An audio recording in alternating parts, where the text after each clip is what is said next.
Let's turn to what's going on in the crypto world. You know, favorite topic of mine here, Emily. I still am not over the fact that Trump launched and then his wife launched these meme coins days before. I mean, literally like a day before he was inaugurated. Insane. It is Hunter Biden's art on steroids. Hunter Biden's art could not have imagined Hunter really Biden's like, damn it, I should have done that. Yeah. I have a friend, I don't think he'll mind me sharing this story. I have a friend who was convicted of, he ran for state senate in Missouri, Congress in Missouri, and he was convicted of, he was coordinating with the super PAC. It was the most penny ante shit you could possibly imagine. But the government really wanted to throw the book at him and make an example of him. And the Carnahans, which were very powerful in Missouri, hated his guts. And so anyway, he gets sent to prison for a year.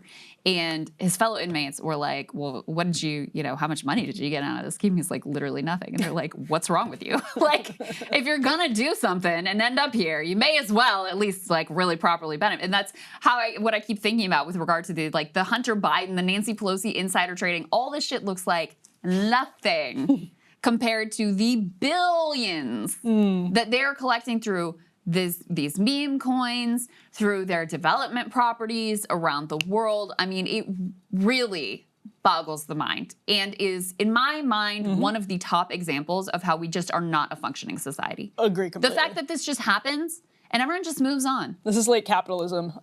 You couldn't script it better. Yeah, this has to be end stage capitalism where it's just eaten everything. It's eaten everything. So in any case, put this article up on the screen. All right, so we are learning more about who exactly are the top Trump crypto buyers vying for dinner seats, since he's giving away these, the top crypto investors are going to get to have a special dinner with him, which is just, again, astonishing. More than half of the top holders. I wonder what they're going to talk about. Maybe some business? I'm sure just how much they appreciate the, his crypto savvy.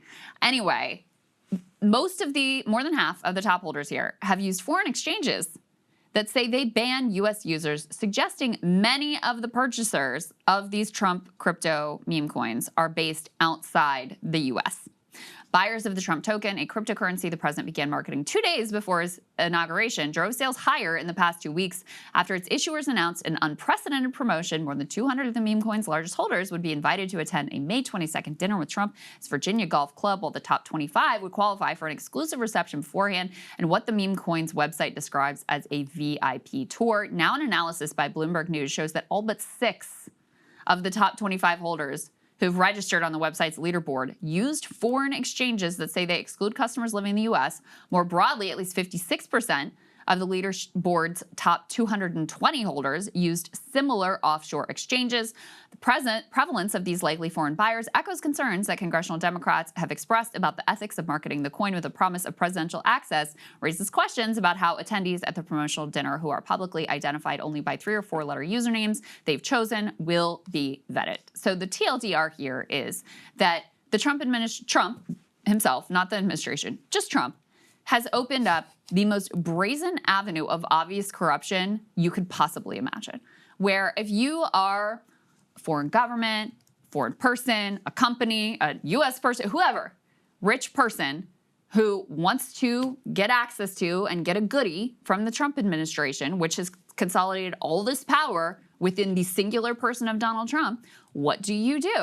Well, perhaps you buy millions and millions of dollars in Trump's shitcoin, which personally benefits him, show him, brag about how much you pumped up his crypto coin, or, you get to go to this fancy dinner and get to get your time with him and plead your case. Yeah, it's completely insane. It is insane. It is absolutely insane. And again, if we were anything approaching a functioning society, there is no way that we would just permit this and go on and that this would be okay. We are talking about world historic levels of corruption endemic in this whole play. And I don't even know what to say about it. It's so naked. It's so incredibly naked. And of course, the idea that this administration, it's America first and all for U.S. interests. And how does that possibly comport with allowing whoever around the world, but apparently a majority of foreign buyers, to outright bribe you through the mechanism of this meme coin? It's exactly what we said it would be all along. It's a complete, and again, going back to the Clinton Foundation, remember the claims, actually, I think people on the left and the right could probably agree, like left and populist left and right could probably agree that what Hillary Clinton was doing with the Clinton Foundation was completely insane. 100%. That is what Donald Trump is doing with this meme coin, right? It's like a way to peddle influence and access with no transparency at all. That's exactly what this is. So the concept and in principle, it's very much the same thing. Yeah. It's like Hunter Biden's art.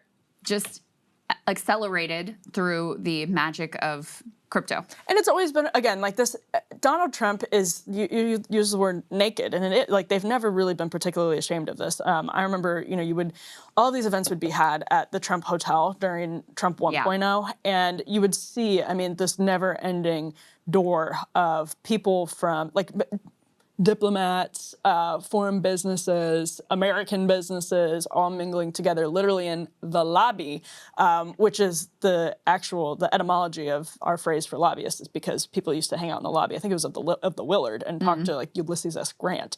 But that's what it is. It's getting access and influence to people in positions of power. And yeah, that's always, Trump divested from the Trump Organization, I think in 1.0 and 2.0. And it's like, why even bother?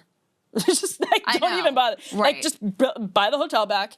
Might as well just like move the White House business to the hotel. Well, and I want to emphasize too the way this relates to the tariffs.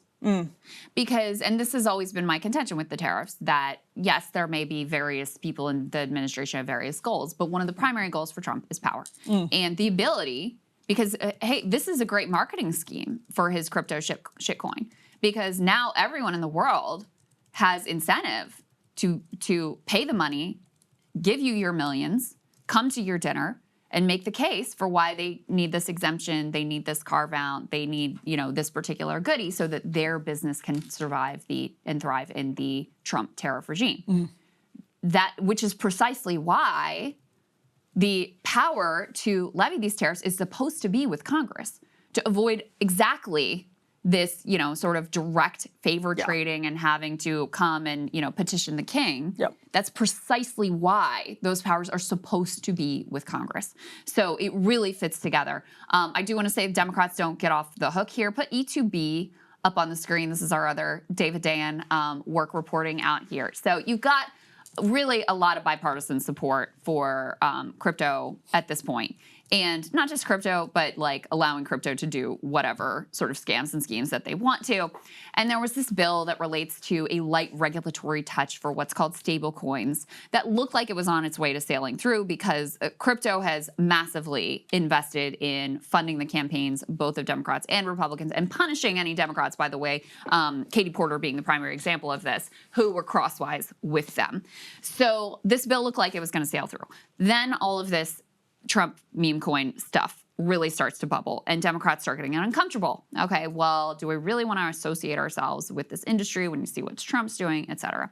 So it became somewhat of a question whether this pro-crypto bill was going to be able to get through the Senate.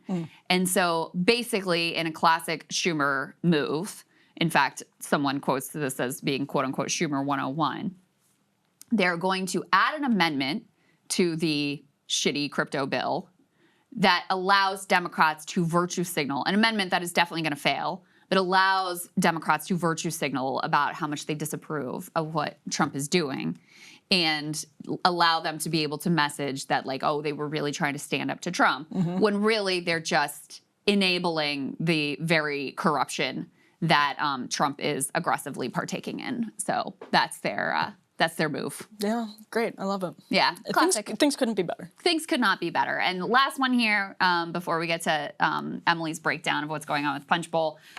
Jeff Stein, great reporting on another facet of extraordinary corruption within the Trump administration, which is the use of, put E3 up on the screen here, guys, the use of pushing Starlink as a tool in the tariff trade war. So Jeff Stein says we've obtained internal cable showing how the U.S. government is pushing countries facing tariffs to clear the way for Musk's Starlink.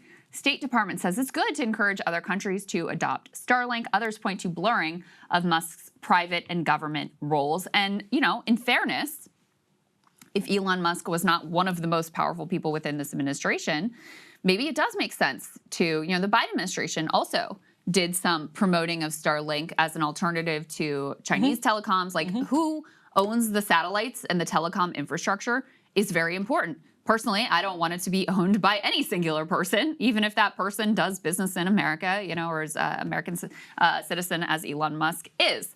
So let me just give you a little bit of the details here because I think that is extraordinary. He says, less than 2 weeks after President Trump announced 50% tariffs on goods from the tiny African nation of Lesotho, something we talked about here. But I think you pronounced it incorrectly. I think this was the whole thing when, remember, Lesotho was one of everyone was like, such a random country. Right. And then everyone was like, you're pronouncing Lesotho. Everyone's pronouncing Oh, Lesotho you don't say the TH, it's something just like that. T. Okay. I'm sorry, I didn't take the Apologies, time to learn. Lesotho. The country's communications regulator held a meeting with representatives of Starlink after their hit with the tariffs. The satellite business owned by Elon Musk had been seeking access to customers in Lesotho, but it was not until Trump unveiled the tariffs and called for negotiations over trade deals that leaders of the country of roughly 2 million people awarded Musk's firm the nation's first ever satellite internet service license, slated to last for 10 years. And it goes on to say they're far from the only country that has decided to suddenly take up Starlink. The company reached distribution deals with 2 providers in India in March, has won at least partial accommodations with Somalia, Democratic Republic of Congo, Bangladesh, Pakistan, Vietnam, although this is probably not a comprehensive count. So there you go. Congratulations, Elon Musk. Doge was not a complete and utter failure. Tesla may be in the tank, but your Starlink business is thriving. Well, this is one of the complicated things about Elon Musk, and it's with SpaceX and Starlink in particular, I think are the best examples, is that Starlink is an excellent product. Like, it is genuinely a significant innovation, and it's helpful, and it probably is the best candidate, like SpaceX, in a lot of these different bidding processes and a lot of these different negotiations.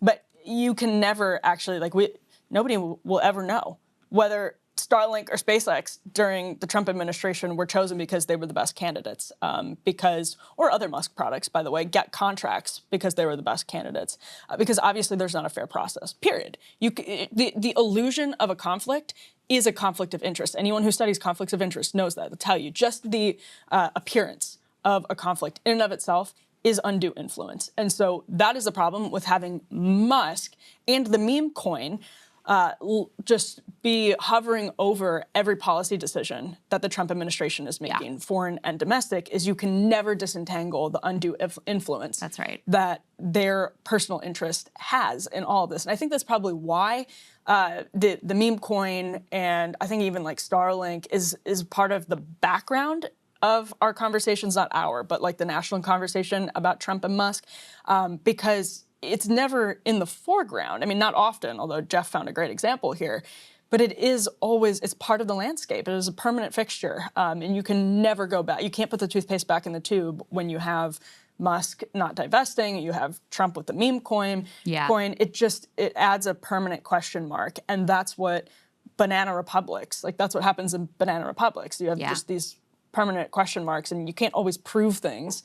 A plus B, you can't do it in every case. But that's the problem in and of itself. Yeah, and sometimes it does seem actually quite clear in this administration what is going on. Last thing I'll say with regard to Starlink, just as a broader concern, is, in the early days of the Ukraine war, Elon Musk comes in and says, I'm going to provide Starlink access to the Ukrainians in their fight against Russia.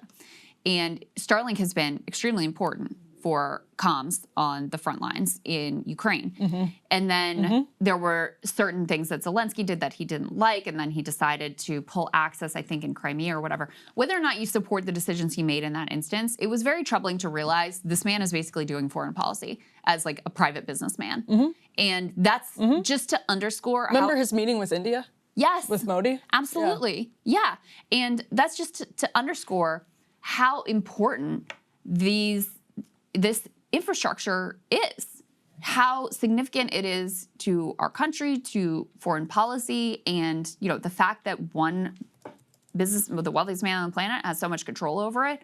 I think everyone should be really uncomfortable with that to start with. And when you layer on top of that the level of power he has within the Trump administration without having been elected, just installed in there, in this role has always been really, really deeply troubling to me and continues to be so. And this is, case in point of why this is really problematic in terms of, our country and representing the best interests of Americans versus the best interests of Elon Musk. It just makes me so mad because Musk, leads this argument against George Soros's influence over the American government. And Trump will talk about the same thing too. And it's just frustrating because it exploits the genuine concerns of a lot of Americans who feel like they get the short shrift and like they get left behind in this economy that's designed for political elites and a spoil system that's designed to benefit elites over them. And they're exploiting that in ways that's just like, give me a break. Give me a break. And entirely predictable, not at all surprising. And Trump has always been much more open about it. I think that's what's even more grating about Elon Musk is he still sort of claims the moral high ground in a way that Donald Trump he knows that he can't. And he almost just doesn't care. He's Roy Cohn, right? Like he's a mob boss, and he kind of revels in that. But Elon Musk really has an air of sanctimony about him when he talks about these things. And I mean, he just isn't even trying to look like he's not part of it. George Soros could never dream of the level of power and influence that Elon Musk has in the government at this point. Yeah. Hey, if you like that video, hit the like button or leave a comment below. It really helps get the show to more people. And if you'd like to get the full show ad-free and in your inbox every morning, you can sign up at breakingpoints.com. That's right. Get the full show, help support the future of independent media at breakingpoints.com.